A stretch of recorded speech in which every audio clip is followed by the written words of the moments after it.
मैं स्वागत आप सभी का। मैं आपके साथ अब्दुल नबी हसन। हरियाणा पंजाब का खास बुलेटिन देखना शुरू कर चुके हैं आप। बुलेटिन की शुरुआत करते हैं। पंचकुला में हरियाणा के मुख्यमंत्री नायब सिंह सैनी ऑपरेशन सिंदूर को लेकर बीजेपी की तिरंगा यात्रा में शामिल हुए। इस दौरान उन्होंने भारतीय सेना के जवानों की वीरता को सलाम करते हुए कहा, मैं उन जाबाज नौजवानों को नमन करता हूं जिन्होंने इस भारत भूमि की रक्षा के लिए अपने प्राणों की आहुति दी है। आज का दिन हमारे राष्ट्र के लिए गौरव और शौर्य का प्रतीक है। उन्होंने आगे कहा कि ऑपरेशन सिंदूर की सफलता ने दुश्मनों को कड़ा सबक सिखाया है। ये पूरे देश के लिए गर्व का पल है।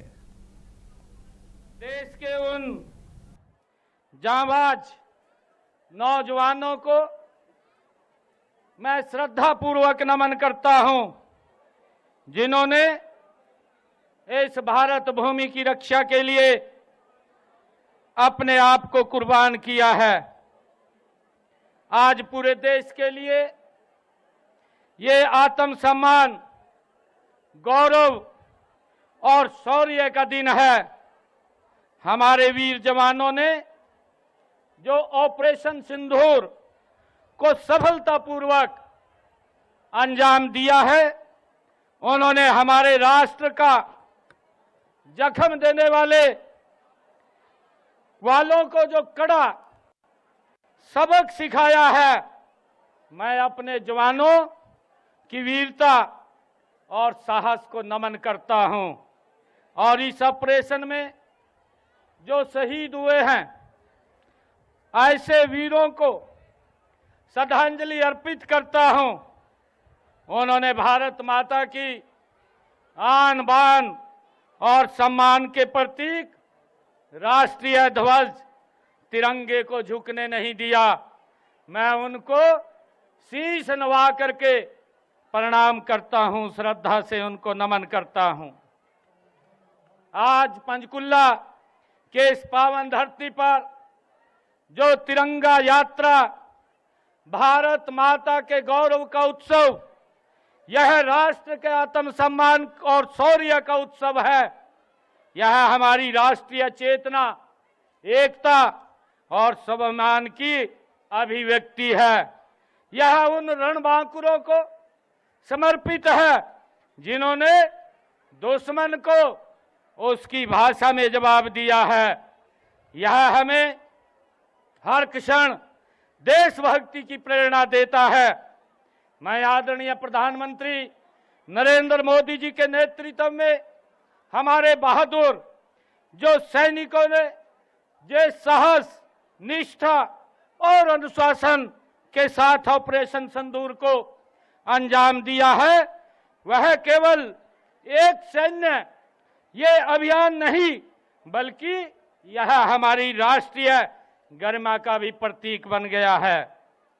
माननीय मोदी जी का यह स्पष्ट संदेश पूरी दुनिया ने सुना कि भारत अपने नागरिकों की सुरक्षा के लिए किसी भी हद तक वो जा सकता है। यही नए भारत का आत्मविश्वास है, यही विकसित भारत की पहचान है। यह ऑपरेशन भारत की सैन्य रणनीति माननीय नरेंद्र मोदी जी के नेतृत्व में कुशलता और सैनिकों के शौर्य का अद्वितीय उदाहरण है। इसमें आतंकवादियों के कई अड्डों को नेस्तनाबूद किया गया है। इससे आतंकवादियों, भारत की संप्रभुता पर हमला करने वाले कोई कीमत उनको बड़ी चुकानी पड़ी है। जब बात देश की सुरक्षा की आती है तो भारत कोई समझौता नहीं करता। ये आदरणीय नरेंद्र मोदी जी ने स्पष्ट संदेश दिया है। ऑपरेशन सिंदूर से भारत ने युद्ध की परिभाषा ही बदल दी है। युद्ध के नियम दोबारा लिखे गए हैं। सिर्फ शक्ति, संकल्प और स्टिक वार के द्वारा जो पाकिस्तान के 9 आतंकवादी ठिकाने तबाह किए हैं, जो परमाणु शक्ति संपन्न होने का दम भर रहा था, पाकिस्तान के 11 एयरबेस भी 3 घंटे के अंदर मात्र हमारे नौजवानों ने, हमारे जांबाजों ने नेस्तनाबूद करने का काम वो किया है।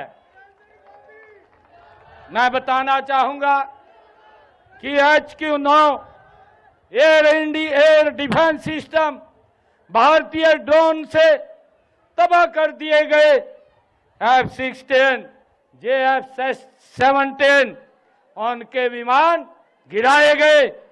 सिर्फ एक रात में पाकिस्तान एयरफोर्स 20% तक ये कमजोर करने का काम हमारे जांबाज सैनिकों ने किया है, जिनको हम सलाम करते हैं। रहीम यार खान एयरबेस को जला करके राख कर दिया है।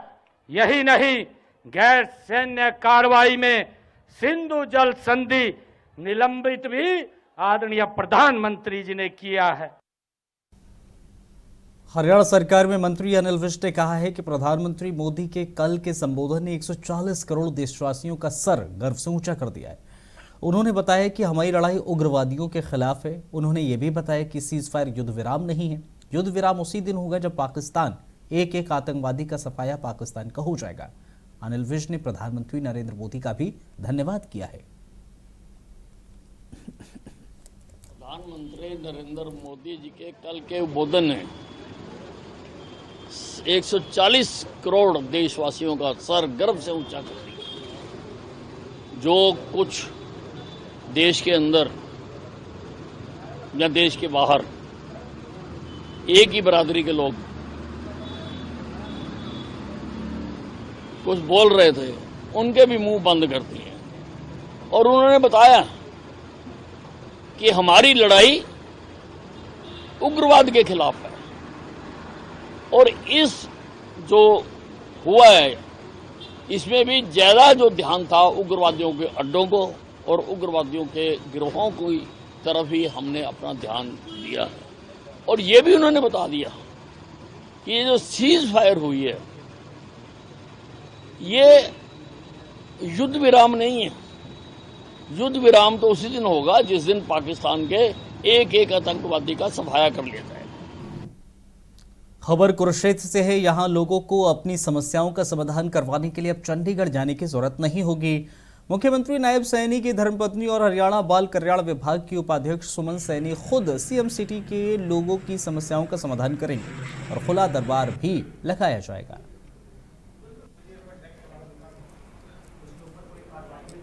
इनसे लाडवा वासियों की मांग थी कि तकरीबन इनके बीच में रहते हैं, तो ये कह रहे हैं कि जन संवाद भी होना चाहिए। तो उसको देखते माननीय मुख्यमंत्री जी ने डिसीजन लिया कि मंगलवार और शुक्रवार के दिन हम रेस्ट हाउस में बैठेंगे। महेंद्र सैनी और एसटी की भी ड्यूटी लगाई है। मंगलवार को मैं आऊंगी और शुक्रवार को वो यहाँ पर आएंगे, ताकि लाडवा वासियों को, सीएम सिटी के वासियों को मेरे को कोई दिक्कत ना हो, उनको कहीं जाने की जरूरत ना पड़े, उनकी समस्याओं का समाधान यहीं पे हो जाए। इसलिए ये जनसंवाद का कार्यक्रम हमने यहाँ पर लगाया। मैडम, सुना है अभी तक जो हमने देखा है 60 से ज्यादा लोग यहाँ पर अपनी समस्याएं लेकर आए हुए हैं। उनमें से लगभग आपने 20 की अब तक सुनी है। किस प्रकार की मेन समस्याएं लोग आपके पास लेकर आ रहे हैं? समस्याएं तो इतनी कोई गंभीर नहीं है, बस यही है, गलियों की नालियों की है, कहीं विषय आईडी वाला भी है और कहीं का पेंशन का भी है। सार्वजनिक सी समस्याएं, कोई ऐसी समस्या नहीं है कि जो गंभीर हो कोई भी। और वैसे भी लगातार जैसे हम कुरुक्षेत्र में संदिग्ध परिस्थितियों में युवक की मौत हो गई। युवक का शव पार्क से बरामद हुआ है। सूचना पाकर पहुंची पुलिस ने शव को कब्जे में लेकर पोस्टमार्टम के लिए भिजवा दिया है। पुलिस ने घटनास्थल पर फोरेंसिक टीम को बुलाकर सैंपल भी इकट्ठा करवाए हैं। पुलिस ने युवक के शव का पोस्टमार्टम कराया। हालांकि पुलिस मामले में साफ साफ बताने से बच रही है। हमारे को अभी मुलई प्रदीप कुमार के द्वारा एक एप्लीकेशन दी गई है। कल रात के समय इनके भाई संदीप को कुछ लोगों ने चोटें मार के उनकी हत्या कर दी, जिस संबंध में इन्होंने एप्लीकेशन दी है, जिस पे एफआईआर दर्ज कर रहे हैं और पोस्टमार्टम करवा के आगे का अनुसंधान अमल में लाया जाएगा। क्या नाम है? मृतक संदीप किशनपुरा गांव से, करीब 35-36 साल। सर रात के किस समय का हादसा हुआ? हाँ जी, रात के समय का हादसा हुआ? अभी इन्होंने बताया कि रात करीब 9-10 बजे के आसपास की, 10-11 बजे के आइडिया है। बाकी वो जांच में, इन्वेस्टिगेशन में क्लियर हो जाएगा एग्जैक्ट किस टाइम का। सर कोई आरोपी पकड़े गए? देखिए, अभी प्राथमिकता तो पोस्टमार्टम करवा के परिवारजनों को डेड बॉडी देने की है। बाकी जो भी कोई इन्फॉर्मेशन होगी हमारे पीआरओ के माध्यम से प्रेस से शेयर कर लीजिए। खबर सोनीपत से है, जहां पर एडीसी कार्यालय पर प्रदर्शन किया गया। पार्षद लगातार अपनी मांगों को लेकर 2.5 साल से प्रदर्शन कर रहे हैं, लेकिन सरकार कुछ सुनना ही नहीं चाहती। संजय बड़वासनी पार्षद ने बताया है कि सरकार हमारी कोई भी बात नहीं सुनना चाहती और न ही पार्षदों के लिए कोई कोटा निर्धारित किया गया है। संजय बड़वासनी ने कहा है कि सरकार से मांग है कि 1 करोड़ का कोटा निर्धारित किया जाए और हमें अपने विकास कार्य करने दिए जाए। पार्षदों के अधिकारों की मांग को लेकर लगातार 2.5 साल से हम प्रदर्शन कर रहे हैं। हमारी मुख्य मांग है जिला परिषद को मजबूत किया जाए और 1 करोड़ सालाना जो पार्षदों का कोटा निर्धारित किया जाए, ताकि अपने स्तर पर जिला परिषद के मेंबर अपना कार्य करवा सके। आज पार्षदों का कोटा निर्धारित न होने की वजह से 1 रुपया भी अपने वार्ड में अपनी तरफ से लगाने में सक्षम नहीं है। हमारी मांग लगातार सरकार से है, सरकार जिला परिषद की सूद ले और राजस्थान, मध्य प्रदेश और महाराष्ट्र की तर्ज पर हरियाणा में पंचायती राज को मजबूत करे। और दूसरा, जो डिस्ट्रिक्ट प्लान कमेटी का जो गठन किया जाए उसमें जिला पार्षद को शामिल किया जाए। पहले भी 15 पार्षद 25 मेंबर व्यवहार थे, उसमें 15 जिला परिषद मेंबर व्यवहार थे। और अब की बार डी प्लान का काफी पैसा वापस गया, कई करोड़ रुपया। अगर वो जिला परिषद को मिल जाता तो 1 पैसा भी वापस नहीं जाता। एक प्रोटोकॉल जारी किया जाए और पार्षदों को ताकत दी जाए। हमारी यही मांग है। इन मांगों को लेकर हमारी लड़ाई लगातार जारी रहेगी। जब तक हमारे को हमारा अग्रिम मिल जाता हम पीछे नहीं रहेंगे। यही से था, क्योंकि आज बैठक है पंचायती राज, आज जिला परिषद मीटिंग है, मीटिंग में आना था, इसलिए प्रदर्शन था। सूदले हम तो सरकार से मांग करें, एक तरफ बीजेपी सरकार कह रही है कि हम पंचायती राज को मजबूत करें, दूसरी तरफ पंचायती राज का हाल देखो, काटो भरा है। काटो में हमने आज ये पुतला यहाँ पे लगाया कि हमारी हालत ऐसी है, अगर हम ना तो निकल सकते ना उगल सकते, तो हमारे हक हमारे को दिए जाए ताकि हम अपने वार्ड में काम करवा सके। लोगों की मांग है, ये अपने वार्ड के हक के लिए लड़ाई लड़ रहे हैं हम। पंचायती राज में जब तक हमें हमारा कोटा नहीं मिलेगा, हम अपने हिसाब से काम नहीं कर सकते, तो क्या फायदा उस चीज का? 500 तक सीमित है जमीन सरकार, ये सफेद हाथी की तरह जिला परिषद को खड़ा कर रखे। भिवानी सिटी स्टेशन पर पानी के वाटर कूलर के लिए ऑटो यूनियन के जरिए भिवानी के सिटी स्टेशन पर ऑटो चालकों से जीआरपी चौकी इंचार्ज के जरिए पैसे लिए जाने को लेकर काफ़ी लंबे समय से आरोप लगाए जा रहे थे, जिसकी सूचना अंबाला छावनी पुलिस अधीक्षक तक पहुंची तो मामले की जांच करने के लिए हिसार से डीएसपी और हिसार के एसएचओ भिवानी जांच करने पहुंच गए, जिस पर दोनों पक्षों को बुलाया गया। दोनों पक्षों के बयान दर्ज किए गए हैं। मामले में शामिल आरोपियों के खिलाफ एफआईआर दर्ज करवाई जाएगी। ये इस मामले को लेके हमारी पुलिस अधीक्षक रेलवेज अंबाला छावनी ने हमारे डीएसपी हिसार श्री जितेंद्र कुमार जी की ड्यूटी लगाई थी। हम आज उसी मामले को लेकर यहाँ चौकी में आए हैं। हमने दोनों पक्षों को यहाँ चौकी में बुलाया है, उनके बयान अंकित भी किए हैं। ये जो सिटी स्टेशन पर मामला है ना, ये तो सिर्फ ऑटो की 2 यूनियन है, उनको बीच में लेके पैसे इकट्ठे करना, उनके लिए पानी की व्यवस्था करना, गर्मी का है कोई शेड बनाना को लेकर पैसे इकट्ठे किए जा रहे थे। इसमें हमारी चौकी इंचार्ज की कोई संलिप्तता सामने नहीं आई है अब तक। फिर भी डीएसपी साहब हर पक्ष को बुला के जांच कर रहे हैं। अभी देख रहे हैं, मीडिया के कर्मियों से भी हमने बात की है, जिन्होंने वहाँ बाइट दी है पैसे को लेकर, उनसे भी बातचीत की जा रही है। जो लड़का बाहर स्टेशन से बाहर है, अपना एक टैक्सी स्टैंड चलाता है, मोटरसाइकिल स्टैंड है उसका, उसको भी शामिल जांच किया है। तो जैसी जांच में जो भी सामने सच्चाई आएगी उस पर कार्रवाई की आया है। उस लड़के को हमारे चौकी इंचार्ज ने यहाँ काफ़ी बार बुलाया था, परंतु वो चोट की वजह से या डर की वजह से सामने नहीं आ रहा था। आज जो भी शामिल जांच हुआ है उसके बयान अंकित किए जा रहे हैं, उस पर अभियोग दर्ज किया जाएगा। फरीदाबाद में एक मां के जरिए अपने 2 साल के बच्चों को नहर में फेंकने का मामला सामने आया है। बच्चे को फेंकते हुए महिला को वहां से गुजर रही दूसरी महिला ने देख लिया, जिसके बाद मामले की सूचना पुलिस को दी गई। पुलिस ने महिला को हिरासत में ले लिया है, जिसके बाद से पुलिस नहर के पानी में बच्चे की तलाश कर रही है। पुलिस को सूचना मिली कि बीटीपी चौक पर आगरा नहर में किसी महिला ने अपने बच्चे को पानी में फेंका। पुलिस मौके पर पहुंची, एक महिला को हिरासत में लिया है। पुलिस ने जिस महिला को हिरासत में लिया है वो फरीदाबाद की सैनिक कॉलोनी H ब्लॉक की रहने वाली बताई जा रही है। रात को सूचना मिली थी, जो हमारा BPTP चौक है वहाँ पे जो आगरा कैनाल है उसमें कोई करीब 2 साल के बच्चे को नहर में डालने की बात आई थी। इस संबंध में हमने जांच की और ये पाया कि एक महिला है मेघा, इसका 2 साल का लड़का था तन्मय उर्फ रोनिक, इसने कल रात को आगरा कैनाल में BPTP चौक पर नहर में डाल दिया। तो क्या कारण जिस संबंध में हमने इसके हस्बैंड ये कपिल लुकरा के स्टेटमेंट पर हमने FIR लॉन्च की है। इसमें इसने बताया कि ये जिन का बच्चा है, ये सफ़ेद जिन का बच्चा है, ये सारे परिवार को खा जाएगा, मार डालेगा, इस तरह के इसने बताया। इस बात को लेकर इसको किस इन्फ्लुएंस में आके इसने ऐसी हरकत की कि बच्चे को डाल दिया। खबर सोनीपत से है, जहां शहर में स्वच्छता को लेकर सरकार के जरिए करोड़ों रुपए का बजट पास किया जाता है, लेकिन जमीनी स्तर पर इसका असर दिखाई नहीं दे रहा। खासकर क्षेत्र की सड़कें और सार्वजनिक स्थान कूड़े के ढेर से अटे पड़े हैं। सबसे चिंताजनक स्थिति कामी रोड पर स्थित काली माता मंदिर के पास देखी जा रही है, जहां गंदगी के कारण न सिर्फ श्रद्धालुओं की आस्था को ठेस पहुंच रही है, बल्कि आसपास के वातावरण भी दूषित हो रहा है। स्थानीय लोगों का कहना है कि प्रशासन की लापरवाही और आम जनमानस की जिम्मेदारी का अभाव दोनों ही समस्या का जिम्मेदार है। इसके बारे में तो यही कहेंगे जी, ये रामलीला ग्राउंड काली माता के पास कामी रोड पे अडंगा पड़ता है जी। इसके बारे में ये कहेंगे जी, इसको सफाई की सुविधा करी जाए। सफाई वाले आते हैं, रोज रोज बेचारे उठा के ले जाते हैं और फिर कोई लोग रात को गिर जाता है, कोई दिन में। हम उनको रोकते हैं तो वो हमारे से ही लड़ने लग जाते हैं।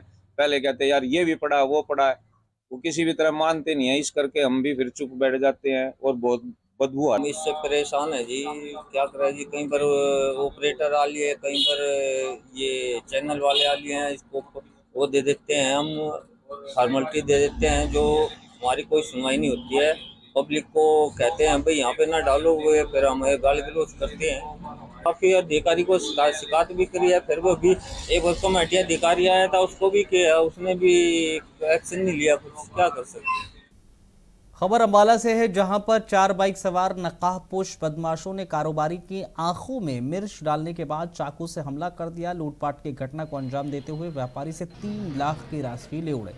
बाजू पर चाकू लगने के बाद घायल कारोबारी और उनके बेटे ने मौके पर से भागकर जान बचाई। दरअसल बाइक सवार 4 नकाबपोश बदमाशों ने कोल्ड ड्रिंक के डिस्ट्रीब्यूटर और उसके बेटे की आंखों में मिर्च झोंककर लूटपाट की। जैसे ही पिता पुत्र अलग अलग एक्टिवा पर अपने घर लौटने लगे तो रास्ते में ही बदमाशों ने उनका पीछा किया और घेर लिया। चाकू लेकर आए बदमाशों ने पहले तो लाल मिर्च उनकी आंखों में झोंकी और उसके बाद लूट की वारदात को अंजाम दिया। मेरा नाम रौनक रेहान है। हम एक्टिवा पे आ रहे थे वापस, तो किसी 4 जने आए बाइक पे, एक्टिवा घेर के चक्कू मार के गए हैं। हम अपने गोदाम में बंदे वाली रोड पे जो है वहाँ से घर को जा रहे थे, उसके बीच में वारदात हुई। एक्टिवा और कैश ले गए हैं। इसका कोई अंदाजा नहीं है, होगा 2-3। तो चाकू और डंडा था उनके पास।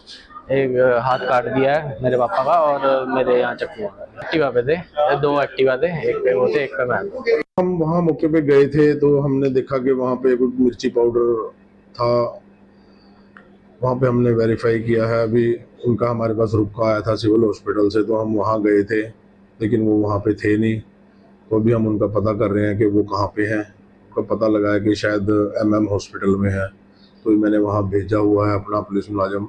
तो जैसी वो स्टेटमेंट देगी उनकी कार्रवाई हो जाएगी। सर, ये जो चक्कू लगा है वो कौन सा एरिया था? ये बंधे के ऊपर की बात बता रहा है वो, तो बाकी अभी देख रहे हैं जो स्टेटमेंट देंगे उसके हिसाब से होगी। सर, जख्मी भी हुए? जख्मी वाली तो अभी कोई ऐसी बात नहीं आई थी। उनकी आंखों में मिर्ची डालने का पता लगा था जैसा हम गए थे, तो अभी वो वहाँ जाएंगे तो पता चलेगा जी, वो आएंगे।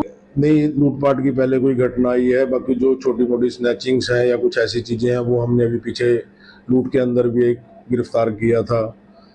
उसने डरा धमका के किसी की चेन छीन ली थी लेडीज़ की, उसे हमने गिरफ्तार कर लिया, उसकी रिकवरी करके अभी वो अंदर है जी।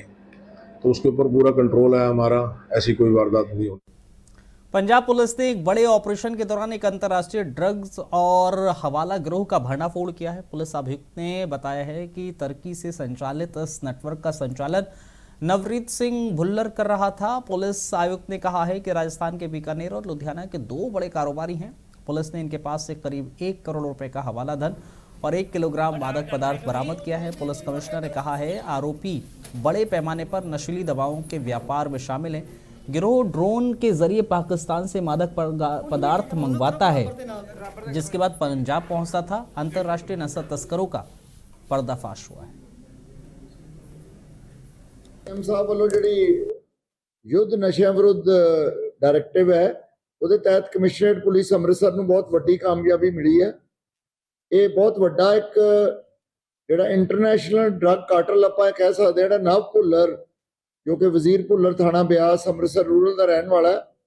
हाल च पता लग्या कि वो टर्की तो ऑपरेट कर रहा और जिन्हों आप बिग फिश कह सकते हैं ड्रग ट्रेड की ਉਹਦਾ नैटवर्क समैश किया गया। ਇਹਦੇ 'ਚ 3 नोटोरीअस समगलर ਜਿਹੜੇ ਉਹ गिरफ्तार ਹੋਏ ਆ। ਵਿੱਚ ਹਵਾਲਾ ਦਾ ਵੀ ਬਹੁਤ ਵੱਡਾ ਇੱਕ ਨੈਟਵਰਕ ਤੇ ਜਿਹੜਾ ਇਹਨਾਂ ਦਾ ਸਿੰਡੀਕੇਟ ਚੱਲ ਰਿਹਾ ਸੀ ਉਹ ਵੀ ਸਮੈਸ਼ ਕੀਤਾ ਗਿਆ। ਇਹਦੇ 'ਚ ਟੋਟਲ ਜਿਹੜੀ ਰਿਕਵਰੀ ਹੈ वो 84.2 लाख की कैश है। शहर में बढ़ती ट्रैफिक समस्याओं को देखते हुए मोगा ट्रैफिक इंचार्ज की ओर से मोगा की पुरानी दाना मंडी में छोटा हाथी यूनियन के संचालकों ने ट्रैफिक नियमों के बारे में जागरूक किया है। उन्होंने अपनी गाड़ियों के कागजात पूरे रखने, गाड़ी में फर्स्ट एंड बॉक्स रखने, ट्रैफिक नियमों की जानकारी रखने के लिए प्रेरित किया गया। बातचीत करते हुए ट्रैफिक इंचार्ज हरजीत सिंह ने कहा है कि शहर में लगातार बढ़ती ट्रैफिक समस्याओं को ध्यान में रखते हुए ट्रैफिक पुलिस के जरिए प्रयास किए जा रहे हैं। इसी के तहत छोटा हाथी यूनियन के चालकों को नियमों की जानकारी दी गई है। मानयोग SSP साहब मोगा जी ਦੀਆਂ ਹਦਾਇਤਾਂ ਤੇ ਉਹਨਾਂ ਨੂੰ ਦਿਸ਼ਾ ਨਿਰਦੇਸ਼ ਦਿੱਤੇ ਗਏ ਵੀ ਟ੍ਰੈਫਿਕ ਨੂੰ ਕੰਟਰੋਲ ਕਰਨਾ, ਲੋਕਾਂ ਨੂੰ ਜਾਗਰੂਕ ਕਰਨਾ, ਅਵੇਅਰ ਕਰਨਾ। ਉਸੇ ਕੜੀ ਦੇ ਤਹਿਤ ਅੱਜ ਅਸੀਂ ਮੰਡੀ ਦੇ ਵਿੱਚ ਆਏ ਲਖਵਿੰਦਰ ਸਿੰਘ ਭੁੱਲਰ ਜਿਹੜੇ ਇੱਥੇ ਦੇ ਯੂਨੀਅਨ ਦੇ ਪ੍ਰਧਾਨ ਆ। ਸਾਰੇ ਜਿੰਨੇ ਵੀ ਮੁਲਾਜ਼ਮ ਇਹਨਾਂ ਸਾਰਿਆਂ ਨੂੰ ਇਕੱਠੇ ਕਰਕੇ ਅਵੇਅਰ ਕੀਤਾ ਵੀ ਤੁਸੀਂ ਟ੍ਰੈਫਿਕ ਨੂੰ ਕੰਟਰੋਲ ਕਰਨ ਵਾਸਤੇ ਨਸ਼ੇ ਦੇ ਵਿੱਚ ਗੱਡੀ ਨਹੀਂ ਚਲਾਉਣੀ। ਗੱਡੀ ਜਦੋਂ ਵੀ ਖੜਾਉਣੀ ਹੈ ਹਮੇਸ਼ਾ ਜਿਹੜੀ ਚਿੱਟੀ ਪੱਟੀ ਥੱਲੇ ਲਾ ਕੇ ਖੜਾਉਣੀ ਹੈ ਔਰ ਗੱਡੀ ਚਲਾਉਂਦਿਆਂ ਕਿਤੇ ਮੋਬਾਈਲ ਦੀ ਵਰਤੋਂ ਨਹੀਂ ਕਰਨੀ। ट्रैफिक ਤੁਸੀਂ ਆਪ ਹੀ ਜ਼ਿੰਮੇਵਾਰ ਵੀ ਆ, ਤੁਸੀਂ ਵੀ ਰੋਜ਼ ਮਤਲਬ ਰੋਡ ਤੇ ਚੱਲਦੇ ਆ ਵੀ ਆਪਾਂ ਟ੍ਰੈਫਿਕ ਜਾਮ ਨਹੀਂ ਹੋਣ ਦੇਣਾ। ਇਹ ਸਾਰੀਆਂ ਇਹਨਾਂ ਨੂੰ ਹਦਾਇਤਾਂ ਕੀਤੀਆਂ ਗਈਆਂ। ਇਹਨਾਂ ਨੇ ਪੂਰਾ ਭਰੋਸਾ ਦਿਵਾਇਆ ਵੀ ਅਸੀਂ ਤੁਹਾਡੇ ਨਾਲ ਬਿਲਕੁਲ ਮੋਢੇ ਨਾਲ ਮੋਢਾ ਲਾ ਕੇ ਚੱਲਾਂਗੇ, ਕਿਸੇ ਵੀ ਪ੍ਰਕਾਰ ਦਾ ਅਸੀਂ ਵਾਇਲੇਸ਼ਨ ਨਹੀਂ ਕਰਾਂਗੇ। ਫਿਲਹਾਲ ਤਾਂ ਮੈਂ ਸਾਰਿਆਂ ਨਾਲ ਜਿੰਨੀਆਂ ਵੀ ਯੂਨੀਅਨ ਆ ਭਲਾ ਈ ਰਿਕਸ਼ਾ ਜਿਹੜੀਆਂ ਵੀ ਯੂਨੀਅਨ ਉਹਨਾਂ ਵਿੱਚ ਜਾ ਕੇ ਉਹਨਾਂ ਨੂੰ ਅਵੇਅਰ ਕਰ ਰਹੇ ਹਾਂ, ਉਹਨਾਂ ਨੂੰ ਜਾਗਰੂਕ ਕਰ ਰਹੇ ਹਾਂ, ਕਿ ਇਹਨਾਂ ਨੂੰ ਵਾਰਨਿੰਗ ਦੇ ਰਹੇ ਹਾਂ। और खबर पटियाला से है, जहां पर एक निजी शराब कंपनी को बदनाम करने की नीयत से एक व्यक्ति कंपनी पर झूठे आरोप लगा रहा है और ब्लैकमेल करते हुए करीब 20 लाख रुपए की मांग भी कर रहा है। इसी के मद्देनजर कंपनी के CEO डॉक्टर अश्वनी रामपाल ने पटियाला में प्रेस कॉन्फ्रेंस करते हुए बड़ा खुलासा करते हुए कहा है, हमारे बॉडी ब्लेंडर को बदनाम करने की कोशिश हो रही है, जिससे हम कभी बर्दाश्त नहीं करेंगे। उन्होंने कहा है कि खुद को कांग्रेस नेता कहने वाले रोहन गोगना सामाजिक कार्यकर्ता करुण कोरा को हमारी कंपनी से जुड़े मामलों से जोड़कर बदनाम कर रहे हैं, जबकि करुण कोरा हमारी कंपनी के केवल एक शेयर होल्डर है।